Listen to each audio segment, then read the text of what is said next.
Non, ce n'est pas parce qu'ils ont les chevilles qui enflent qu'ils sont nommés dans cette catégorie, mais bien parce qu'ils sont tous considérés comme des grosses têtes de la télé-réalité. Et oui. À eux 6, ils cumulent plus de 20 millions d'abonnés sur les réseaux, autant que la population australienne. Ils divisent dans les polémiques, mais vous réunissent derrière vos écrans.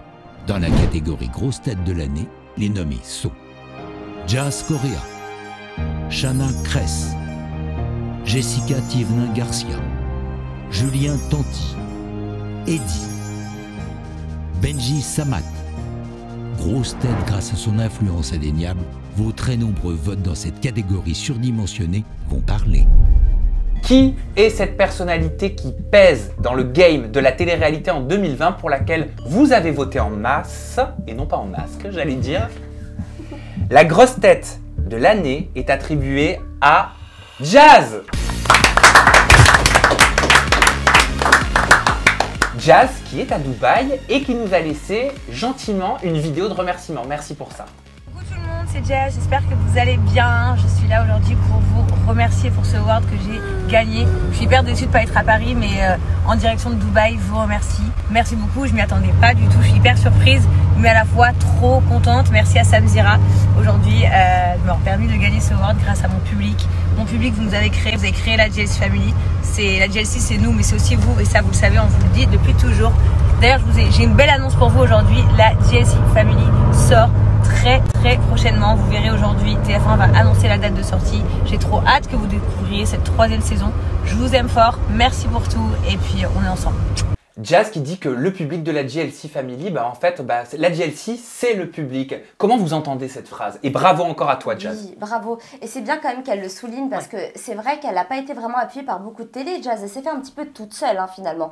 Parce qu'en sortant des Anges, elle est un petit peu esseulée et c'est grâce à son bébé, à sa famille, à ce qu'elle a construit que télévisuellement, elle a su justement se construire face aux téléspectateurs et je trouve ça vraiment très honorable en tout cas. Bravo, ce parcours, il est ouf quand même. Jazz, c'est un peu le personnage... la candidate qu'on aime détester, j'ai l'impression. Pour quelle raison? On aimait détester, j'ai l'impression aussi. Moi, je dirais qu'on aime détester. Ça veut dire que Jazz, pour moi, elle est complètement en place. Elle a une belle vie, elle est à Dubaï, elle cartonne sur les réseaux sociaux, on la voit partout. Mais je ne sais pas pourquoi j'ai l'impression qu'on aime la détester. C'est peut-être de la jalousie de la part de certains.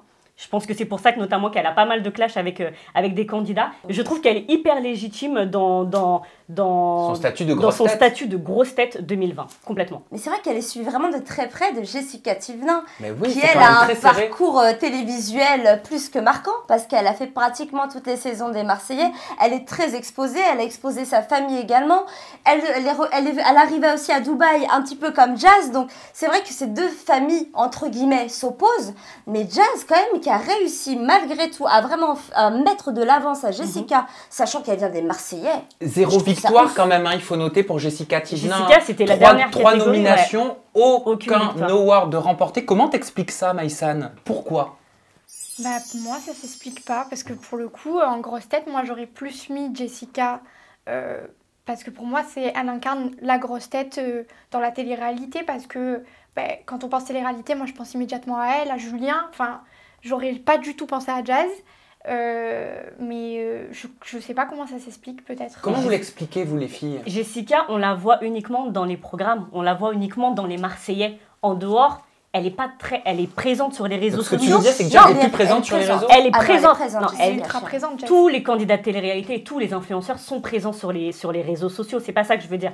Ce que je veux dire, c'est que justement, Jazz, on n'a pas besoin d'aller voir ses réseaux sociaux pour savoir qu'elle y est. Parce que quoi qu'il arrive, tu sais qu'on parle de Jazz, tu vas sur Instagram, tu tombes sur des vidéos. Tu veux dire quoi? Tu veux dire que Jazz ferait de l'ombre à Jessica Tivenin sur les réseaux? pour moi, elle fait même de l'ombre pour moi à toutes les candidats de télé-réalité, Jazz. Pour moi, c'est vraiment la grosse tête 2020. Jazz, on la voit aussi sur TF1. On l'a vu notamment cette année dans l'émission de Jean-Luc Reichmann. Voilà, donc elle a cette légitimité. Son programme, la JLC Family, cartonne. D'ailleurs, dans la saison 3, on va retrouver ses copines Hilary, on va retrouver Liam, on va retrouver Fidji avec son amoureux. Voilà, elle a un programme qui cartonne et pour moi, elle est complètement... Justement, si ça cartonne, est-ce qu'elle a besoin d'autres personnes qui sont influentes pour arriver dans son programme? Moi, ce que j'ai l'impression, c'est que Jessica s'est fait doubler parce que ça s'essouffle, finalement. j'ai l'impression que les Marseillais, au bout d'un moment, après c'est juste ma thèse. Hein, ah, c'est ton avis. Et oui, c'est mon avis et c'est juste mon hypothèse carrément et je touche du bois pour eux, je veux pas que ça leur arrive bien sûr. Mais j'ai l'impression que quand on arrive à un certain pic, on ne peut que redescendre parce que c'est vrai que Jessica... Julien qui est quand même c'est le mec qui représente la télé-réalité. J'ai l'impression que ça s'essouffle, ça y est, on passe dans une nouvelle ère dont tu fais partie, Maïsan, et vraiment j'ai l'impression que Jazz, mine de rien, en restant un petit peu à l'extérieur de tout ça, a réussi à trouver sa place et la sienne.